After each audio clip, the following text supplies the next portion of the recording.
నమస్తే, welcome to Suman TV. ప్రస్తుతం మనతో పాటు ఉన్నారు ప్రముఖ ఆస్ట్రాలజర్, జ్యోతిష్య రత్న, జ్యోతిష్య చక్ర వైభవ నిపుణులు డాక్టర్ రాళ్లపల్లి రవికుమార్ గారు. నమస్తే గురుగారు. నమస్కారం అమ్మా. గురుగారు, 2024 మార్చి నెలలోని ద్వాదశ రాశుల్లో వివిధ రాశుల వారికి ఏ విధంగా ఉందో మనం తెలుసుకుందామండి. ముందుగా మార్చి నెలలోని ద్వాదశ రాశుల్లో నవగ్రహాలు ఎక్కడెక్కడ ఉన్నాయి? తప్పకుండా అండి. శరదిందు సమాకారే పరబ్రహ్మ స్వరూపిణి వాసరాపీఠ నిలే సరస్వతి నమస్తుతే. సుమన్ టీవీ ప్రేక్షకులకి నమస్కారం. తాకట్టులో ఉన్న బంగారాన్ని విడిపించి ఆ రోజు ఆన్లైన్ రేటుకే మేము కొంటాం. Sharma gold company. నవగ్రహాలు ద్వాదశ రాశుల్లో మార్చి నెలంతా ఎక్కడ ఉన్నాయో ఇప్పుడు తెలుసుకుందాం. ముందుగా సూర్యుడు వచ్చేసి మనకి మీనరాశిలో ఉన్నారు. అలాగే మనకి బుధుడు వచ్చేసి అదే మీనరాశిలో నీచ స్థానంలో ఉన్నారు. నెక్స్ట్ గురువు వచ్చి మనకి మేషరాశిలో ఉన్నారు. అలాగే రాహు మనకి మీనరాశిలో ఉన్నారు. అలాగే కేతు వచ్చేసి మనకి కన్యారాశిలో ఉన్నారు. ఇక శుక్రుడు మనకి కుంభరాశిలో ఉన్నారు. అలాగే శని స్వస్థానమైన కుంభరాశిలో ఉన్నారు. అలాగే కుజుడు కూడా మనకి కుంభరాశిలో ఉన్నారు. ఓవరాల్గా చూసుకుంటే కనుక కుంభరాశి మీనరాశిలో మూడు గ్రహాలు చొప్పున ఉన్నాయి. కాబట్టి ఈసారి కొంచెం జాగ్రత్తగానే చెప్పుకోవాలండి. గురుగారు, మార్చి నెలలోని ద్వాదశ రాశుల్లో మనం ఒక్కొక్క రాశి గురించి చాలా వివరంగా తెలియజేస్తున్నారు. వారు పాటించాల్సిన పరిష్కార మార్గాలు కూడా సూచిస్తున్నారు. ఈ వీడియోలో వృశ్చిక రాశి వారికి ఈ మాసం అంతా కూడాను ఎలా ఉండే అవకాశం ఉంటుంది, అలానే చక్కటి పరిష్కార మార్గాలు మన ప్రేక్షకులకు తెలియజేస్తారా? తప్పకుండా అమ్మా. ముఖ్యంగా వృశ్చిక రాశి అనగానే మనకి విశాఖ 4వ పాదం, అనురాధ 1, 2, 3, 4 పాదాలు, జ్యేష్ఠ 1, 2, 3, 4 పాదాలు, ఈ నక్షత్రాల సమూహం మనకి వృశ్చిక రాశిలోకి వస్తుంది. సో ఈ రాశి వారికి ప్రస్తుతం అర్ధాష్టంశ నడుస్తుంది.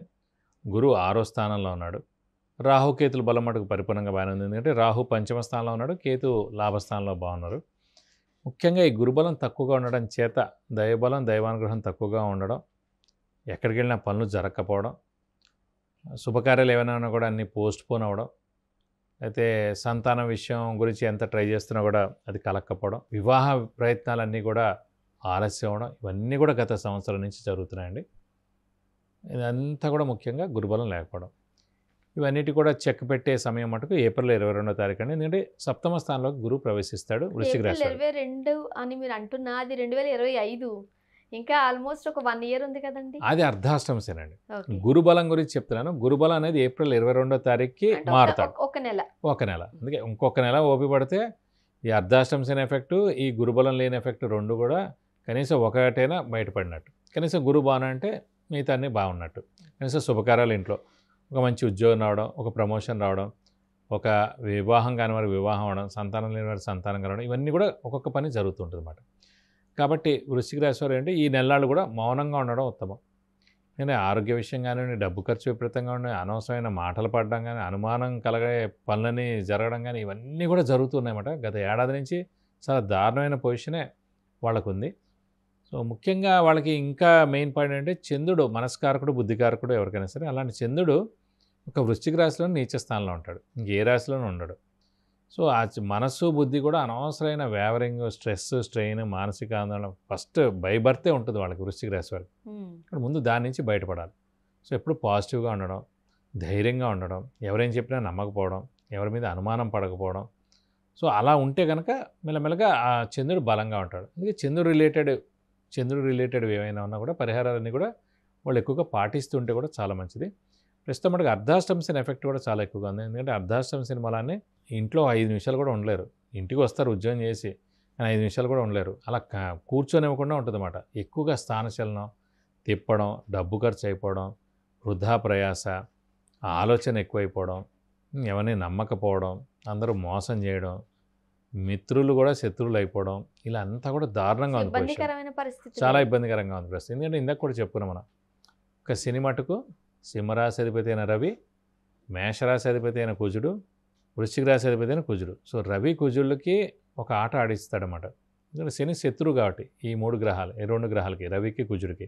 కానీ వృశ్చిక రాశి వారికి అర్ధాష్టంశన అంటే అందరికీ అర్ధాష్టమ శనికి దీనికి తేడా ఏంటంటే ఇంకో 50% ఎఫెక్ట్ ఎక్కువగా ఉండడం. సో అందుగురించి అంటే మనం మౌనంగా ఉండడం ఉత్తమం. కనీసం నెలల్లో మనకు గురుబలం వస్తుంది కాబట్టి ఈ నెలల్లో జాగ్రత్తగా ఉంటే మనకు అన్ని విధాలా మంచి అంటే చేకూరుతుంది. మీరు చెప్తున్నారు చాలా ఇబ్బందికరమైన పరిస్థితులు ఎక్కువగానే ఉన్నాయి అవును. అండ్ గురుబలం అస్సలు లేదంటున్నారు. అవును. మరి ఎంతవరకు కరెక్ట్ అంటారు? గురుబలం అంటే ముఖ్యంగా అనుకున్నాం కదా, 2వ స్థానం, 5వ స్థానం, 7వ స్థానం, 9వ స్థానం, 11వ స్థానం మన రాశి నుంచి గురువు ప్రవేశించినప్పుడు సంవత్సర కాలం పాటు ఉంటాడు కాబట్టి దాన్ని గురుబలం అంటాం. ఇది ఇక్కడ 6వ స్థానం అయిపోయింది. సో 6వ స్థానం ఏంటి? అప్పులు, శత్రువులు, అనారోగ్యం. ఈ 3 కారకాలు ఏవైతే ఉన్నాయో అది 6వ స్థానం అన్నమాట. సో అప్పులు ఎక్కువ అవుతాయి, శత్రువులు ఎక్కువ అవుతారు, అనారోగ్యం అయ్యేందుకు అవకాశాలు ఎక్కువగా ఉన్నాయి. సో గురువు ఆ ప్లేస్లో ఉన్నాడు కాబట్టి ఆ గురుబలం లేకపోవడంతో ప్లస్ ఈ 3 కూడా పడాల్సి వస్తుంది.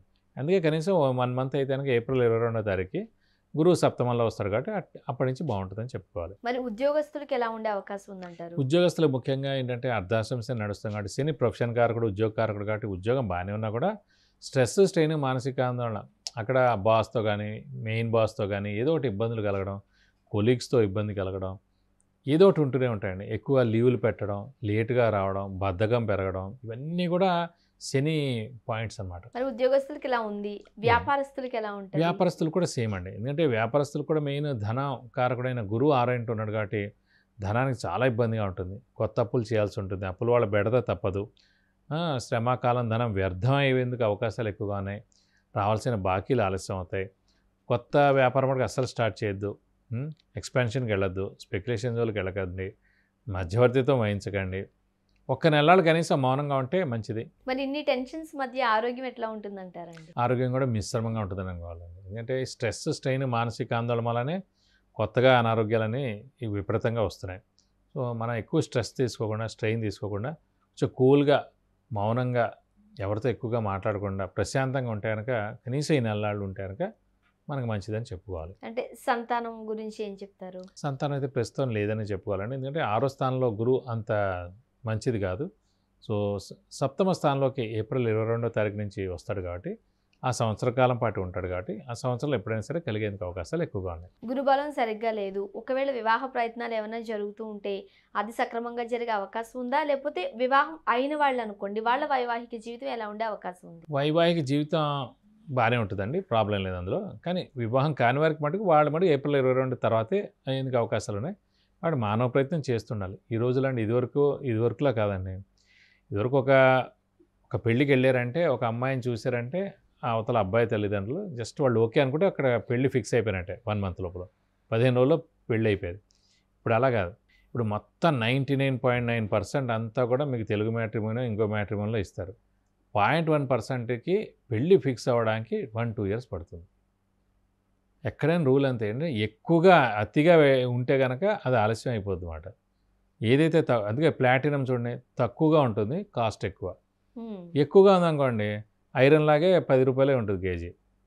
తక్కువ ఉన్నది ఏంటంటే ప్లాటినం వర్త్ అనమాట. సో అలా ఏంటంటే ఇన్ని ఎక్కువగా ఉండేప్పటికీ ఇంకేమైనా ఉంటుంది, ఇంకా పెద్ద చదువు ఉందా, ఇంకా పెద్ద ఉద్యోగం ఉందా, ఇంకా మనకన్నా శాలరీ ఎక్కువ ఉందా, ఇంకా అందమైన వాడు ఉన్నాడా, ఇంకా ప్రాపర్టీ వాడు ఉన్నాడా, ఇంకా ఏ అనారోగ్యం లేకుండా ఉన్నాడా, ఇంకా ఇంకా ఇంకా అనేది ఉంటుంది అన్నమాట. మన ఎక్స్పెక్టేషన్స్ పెరిగిపోతుంటాయి. సో అందుకే వయసు ఏమైంది, 30 ఏళ్ళు అయింది. పిల్లల వయసు పుట్టేటప్పటికి 35 అయింది.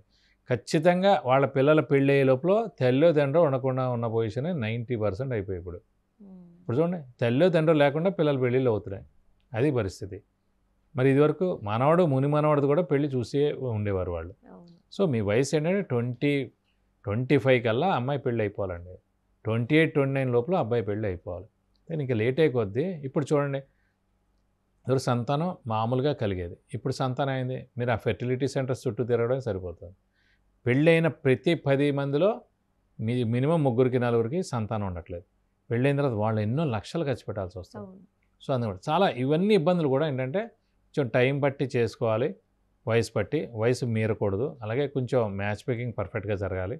అన్నీ కూడా జరిగితే మంచిదని. మరి వీళ్ళు పాటించాల్సిన పరిష్కార మార్గాలు ఏం చెప్తారండి? ముఖ్యంగా వీళ్ళ వృశ్చిక రాశి వారికి అంటే పంచమ స్థానాధిపతి మనకి గురువు అయ్యాడు కాబట్టి మీన రాశి అధిపతి. వీళ్ళు కూడా దత్తాత్రేయ స్వామిని ఎక్కువగా ఆరాధిస్తే చాలా మంచిదండి. అలాగే వీరి మటుకు ముఖ్యంగా వృశ్చిక రాశి వారు చంద్రుడు మనస్కారకుడు, బుద్ధికారకుడు అయి చంద్రుడు నీచలో ఉన్నాడు కాబట్టి ఖచ్చితంగా ముత్యం 3 క్యారెట్స్ గోల్డ్లో రైట్ హ్యాండ్ రింగ్ ఫింగర్కి ఫస్ట్ టైం అభిషేకం అర్చన చేయించి ఖచ్చితంగా సోమవారం రోజున పెట్టుకోవాలి, పర్మనెంట్గా చేతికి ఉండాలి. ఎవరైనా చనిపోయినప్పుడు ఆ ప్లేస్కి వెళ్ళినప్పుడు మటుకు ఆ స్టోన్ ఉండకూడదండి చేతికి, తర్వాత మళ్ళీ వచ్చి పెట్టుకోవచ్చు. కాబట్టి వీళ్ళు ప్రతి సోమవారం కూడా ఉపవాసం ఉంటే చాలా మంచిది. ఇవి 2 మటుకు వృశ్చిక రాశి వారు ఖచ్చితంగా లైఫ్ లాంగ్ పాటించాల్సిన పరిహారాలు. గురువుగారు, మార్చి నెలలోని ద్వాదశ రాశుల్లో వృశ్చిక రాశి వారికి ఏ విధంగా ఉండే అవకాశం ఉంది, అలానే చక్కటి పరిష్కార మార్గాలు సూచించారు. ధన్యవాదాలు. నమస్కారం. సుమన్ టీవీ ప్రేక్షకులకు విద్య గురించి కానీ, ఉద్యోగానికి సంబంధించి కానీ, వివాహానికి సంబంధించి కానీ, కుటుంబ సమస్యలకు సంబంధించి కానీ, వ్యాపారానికి సంబంధించి కానీ, ఇతరత్ర ఎటువంటి సమస్యలు ఉన్నప్పటికీ మీకు కింద స్క్రోల్ అయిన నంబర్కి కాల్ చేయవచ్చు, లేదా వాట్సాప్ కూడా చేసి గురువుగారు అపాయింట్మెంట్ తీసుకుని గురువుగారితో మీరు నేరుగా మాట్లాడి చక్కటి పరిష్కార మార్గాలు పొందగలరు. ధన్యవాదాలు.